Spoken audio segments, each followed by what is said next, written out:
giovani, carini e precari della vita. Potrebbero ben rappresentare la nuova povertà dei nostri giorni, anche qui nel fu ricco nord-est.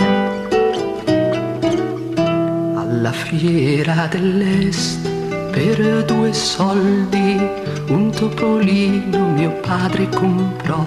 Decantati fasti del Veneto, motore del paese, produttivo e ricco, con case e bottega vicine e interscambiabili a volte, ci troviamo di fronte a un panorama un po' diverso.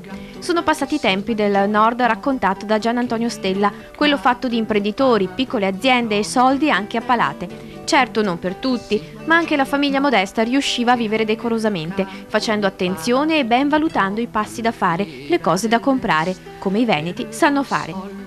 La laurea poi era un bel lasciapassare, una già buona base di partenza. Ero un bravo cittadino senza obbie e badavo solamente a cose mie. Una volta per queste famiglie modeste a creare un minimo di tensione era la famosa quarta settimana.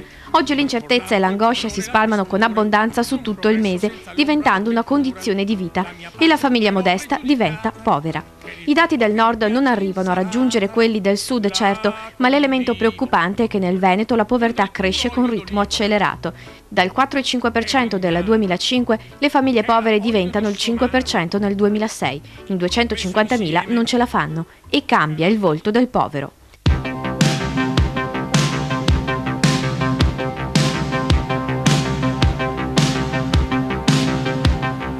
Felicità e tenersi per mano, andare lontano la felicità. Secondo l'Istat sono ancora le famiglie numerose, spesso con anziani, vero ago della bilancia del nord che si fa povero, e quelle con 2 bambini piccoli. Ma ci sono le new entry, c'è un modello di società che cambia. Famiglie fatte da un solo genitore e con figli a carico, o al contrario divorziati che passati gli alimenti alla ex famiglia non hanno di che vivere. Nel 2004 la Caritas di Vicenza segnalava che 1/5 delle persone che richiedeva aiuto era italiano e solo. Il comune di Padova così alle priorità tradizionali aggiunge quelle dei separati. Supermarket giovedì, tu lavori lì. Intanto rincarano gli alimentari, sale il prezzo del pane, le case hanno prezzi elevatissimi, ma stazionari dicono, e vorremmo ben vedere. I mutui?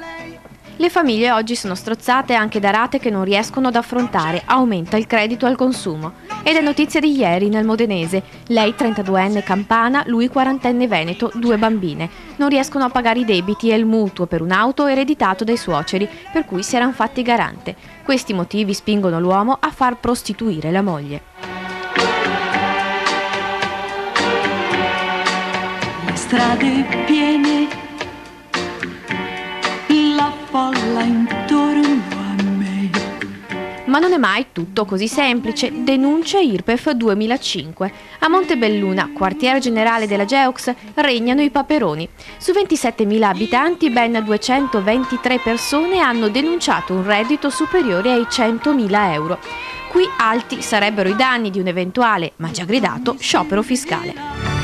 Vorrei 2 ali d'aliante per volare sempre più distante. E in tutta questa frenetica rincorsa al pagamento di tasse e scadenze aumenta la voglia di evasione. Torna il sogno del milionario, di tentare la sorte in maniera tradizionale con Lotto ed Enalotto o con i nuovi giochi di prima serata. Tutto sotto l'attento sguardo dello Stato. Solo davanti al cambio lira-euro sarà permesso di chiudere un occhio.